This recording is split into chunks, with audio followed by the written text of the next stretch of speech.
Alright, so I'm going to show how to open up and disassemble this Dell XPS tower model 8920. So first what you want to do is this little lever, you just pull it out. Be careful, this panel is going to fall forward. It'll catch itself, and then when it's forward like this, you can just lift it up and pull it out. So if you want to put it back, make sure to put it back at that angle, and then you just snap it back in place. Okay, so we'll take this cover off and we'll set it aside. I don't usually do desktop repairs because they're really big and it's hard to record them, but I'll try with this. Okay, so on the back you have these two locks. There's one here, one here and one here. So what you do is you just slide them up to the unlock position. Once you do that, you can pull this tray out, hold on the bottom here, all right, and then pull this part up, all right, and you can lift the whole power supply out. Alright, if you want to take out the video card, you just grab this piece and then you pull it up, swings out and comes out like that. To put it back, just put this piece back in and then push it back down. Alright, so if you want to upgrade the power, the video card, you can do that. Alright, I'm going to disconnect the hard drive here. So this is the SATA, the data cable, and then the power cable, because I'm going to be replacing the power supply on this model. So we'll take that out, and then we can kind of guide this wire. So the wire is getting cut, so make sure you have it down so that way you can reach the wires to remove them. Alright, and then we're going to remove the power to the graphics card. Alright, then we also got the power going to the CD drive that's up here, so pull that one out as well. Alright, and we got the power to this is the CPU power, so there's a little thing that you have to squeeze up here, so while you pull it, just squeeze that and wiggle it. Alright, so remove that as well. They do guide all these wires underneath everything, so this is a standard desktop build for the most part. The only difference with this power supply is the power connector to the CD drive. I've been told that some people will actually just splice the wire, but I'm not sure which wire is the correct voltage, so let me see. Oh, you can actually see it here. So if you look at this, let me see if I can show it. So if you look at this connector here, they just take the black and red wire from the center here, the one closer to the orange wire. So it looks like if you wanted, you can just splice off this on the two wires like this, and then you can solder them together to make this, to bring this connector over from another power supply. Okay, so if you need to do that, you can. Alright, then you got the connector for the motherboard, so there's another plastic latch that you need to squeeze, so pinch that and then wiggle this out just like that. Alright, we will thread this wire through. Then for the power supply, hopefully it's just being held in with the screws like a normal power supply. There are 4 screws on the front, so there's 1, 2, 3, 4. Just remove these 4. You don't need to remove all these other little screws that are holding the power socket and the reset button in place, or the test button. I don't know what that button's for. Okay, so we're going to remove those. Be careful when removing the last one because the power supply might just slip out.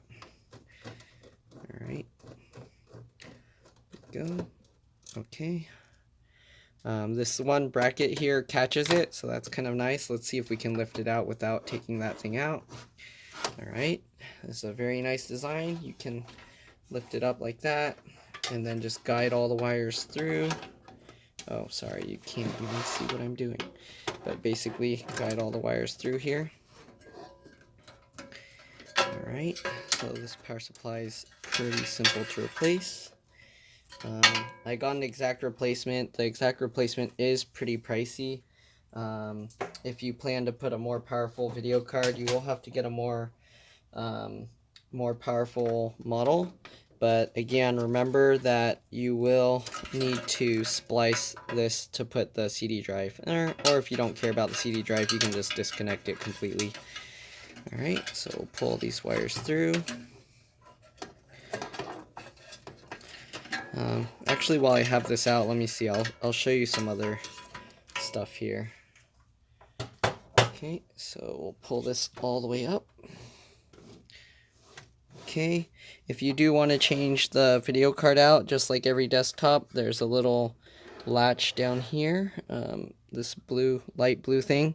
So you push that away so it's not covering the L bracket. All right, and then once you do that, you should be able to grab the video card and kind of wiggle it to pull it up, and it comes out just like that. So here's the video card. If you need to upgrade it or replace it, just keep in mind that you might need to get a more powerful power supply. Okay, you got this is usually the audio, yeah, the audio port. So this cable goes to the audio jacks or the audio ports on the front. You got the SATA cables that go to the hard drives. There's an M.2 SSD in here. You got the RAM, just like regular desktops. You just push these little levers down and then pop the new one in. I don't want to take everything out. Got the heatsink over the CPU, of course. There is a wireless card in here, and then you got a fan up top and the CD drive, of course. It looks like there's a clever mechanism to remove this. I'm not sure how it works. It looks like you pull it down or something, and then you can probably slide it down. Yeah, so, oh yeah, okay. You pull it down, and then you can push the whole CD drive through, and you can pull it out from the front. So that's pretty nice design. When this thing is in, it locks it in place. Okay, so that's all there is to this. I'm basically just gonna put the new power supply in. So we'll keep these the same way. Basically, just thread all the wires back through like before. Okay, just like that.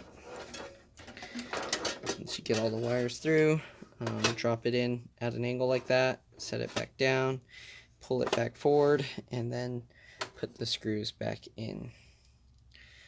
Alright, there's not much more to this. I'm basically just going to be plugging all the cables back in. So if you want to stick around and see that, I mean, you saw how it came out, so it should be easy enough to put it back. Alright, we'll do that anyways. Alright, oh, I also have to put the video card back in. Okay, got all the screws in. We will put the video card back in. Right, the video card, just make sure to get these pieces behind the motherboard. You don't want to smash them down into the motherboard. Okay, and then just pop it down. The blue thing, just make sure it went back up. It should do it by itself. Alright, okay, so we got all of that. Now I'm going to set this down, make it easier to see. So we got the SATA cables that go to the hard drives here. So we'll just route it back like before.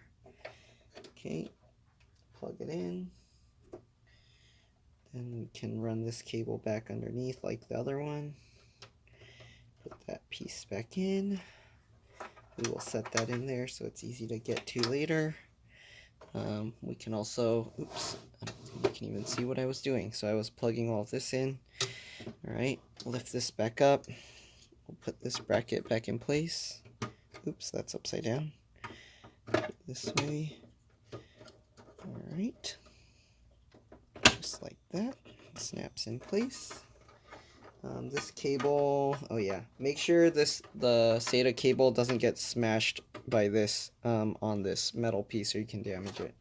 Okay, then we got the motherboard connector, so we will slot that through. Alright, open this up, plug this in, just like that. So this power supply, they designed it, it looks like specifically for this case. So it does keep the cable mess to a minimum. Let's see, alright, then we got the video card connector. So I'm going to try and keep them from wrapping all over each other. So we'll lift this up, thread it through here. Alright, we got this video connector. Oops, you can't even see. So I got the video connector. We'll reconnect it here. Alright, put that there, and I'll leave the excess one there. Alright, then we got the CPU connector. Thread it through as well.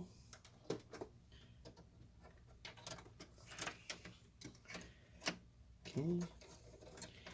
And you also got the other SATA connector, which there is actually another slot here for another hard drive. So this computer actually has slots for 3 standard 3.5 inch SATA hard drives, and then it also has the CD slot, which is a laptop style. I think it's like 9mm thickness or something. Yeah, so this design is actually pretty nice if you wanted to upgrade and do stuff, but most likely you'll need a more powerful power supply, and it's nice you can actually even add a nice giant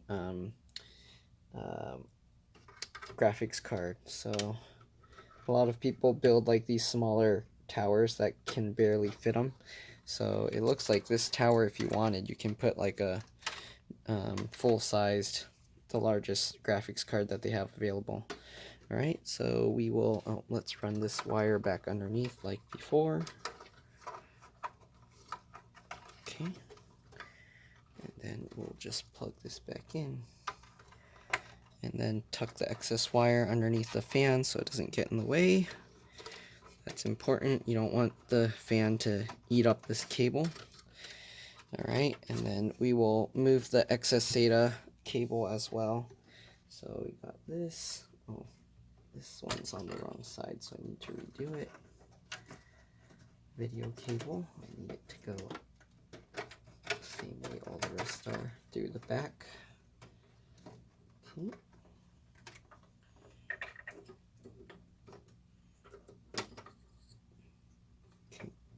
Oh, you can't even see, but I'm plugging I moved the video cable connector because it was routed through the first area here. Okay, then you got all this excess cable for the SATA cable, so just pull it out and then tuck it in this hard drive area. Okay, this one also, you got all this excess SATA cable like before. They tucked it over here, so I'm just going to tuck it over there as well. Okay, and that's pretty much all there is to this model. Once you do that, make sure to lock those things again. Okay, just slide them back down after you make sure it's closed all the way, and then you can try and pull on it, make sure it's locked. Okay, and then we'll just put the cover back on. So that's pretty much all there is to this. Hopefully this video helped you. If it did, please like and subscribe because that'll help me. Thank you for watching. If you need the model number, you can usually search for this tower and say power supply. But if you want the specific model, here's the model numbers here. So, yep, you can read them off and then try looking for them. There's also a model number here as well. So, I don't know, this thing has so many model numbers. But this is I believe a 500 watt power supply. Let's see here. Does it say here? There's too many things on here. Maybe it's 460 watts. Sorry. Okay. Yeah. So that's all there is to this. So again, please like and subscribe if this helped you, because that'll help me. And I'll see you in the next one. Bye.